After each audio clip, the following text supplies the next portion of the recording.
Stable at makatwiran pa ang presyo ng mga pangunahing bilihin sa merkado, batay po yan sa monitoring ng gobyerno. Pero dahil sa pag-ulan, asahan na raw na tumaas ang presyo ng gulay sa mga susunod na araw. Narito po ang report ni Mobile Journal Francis Rivera. Sa isinagawang joint monitoring ng Department of Agriculture at Department of Trade and Industry sa New Las Piñas City Public Market, karamihan daw sa mga pangunahing agricultural products ay bumaba ang presyo kung ikukumpara sa mga nagdaang buwan. Sa price list ng palengke, ang dating 215 per kilo na manok, ngayon nasa 165 hanggang 175 pesos na. Mula 400 pesos, nasa 310 hanggang 325 pesos naman ang kada kilo ng baboy. Pero ang baka, 500 pesos pa rin. Ang tilapia mula 200, ngayon nasa 170 pesos na kada kilo. Pero ang bangus, nagmahal ng 30 pesos at nasa 280 pesos per kilo na ngayon. 80 to 90 pesos per kilo naman ngayon ang sibuyas na pula, habang nasa 90 to 100 pesos naman ang puti.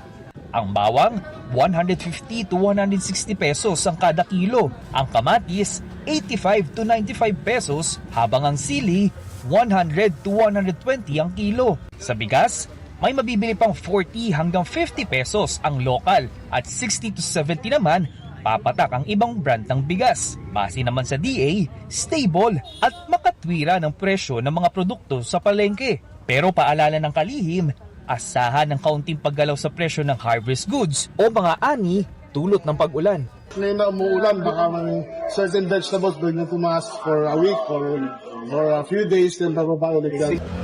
Maiigtingin pa raw ng ahensya ang pagbabantay para sa 20 pesos na bigas. Sapat daw kasi ang pondo para ipagpatuloy ang programang ito. This year, ang difference din is, last year 9 billion pesos lang ang pera namin to buy rice, from the farmers. So this year, ang budget, ang pera namin is aabot ng 20 billion. So times 2, more than times 2. So that will surely help our farmers.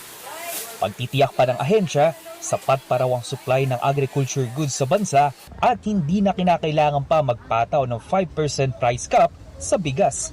Doon pa rin ang request ng DA sa ating mga rice importers na wag na mag-import ng 5% broken para tulungan ang local rice industry. Nagbabalita mula sa Frontline, Mobile Journal Francis Rivera, News 5. Mga kapatid, patuloy po kayong tumutok sa 105.9 True FM para sa totoong balita, impormasyon, music, and entertainment. Mag-subscribe sa aming YouTube channel at podcasts. At sundan nyo rin po kami sa Facebook, Instagram, X, TikTok sa True Network PH. Bisitahin din po ang aming website truefm.ph at panoorin kami sa True TV Signal Channel 19. Kami po ang 105.9 True FM.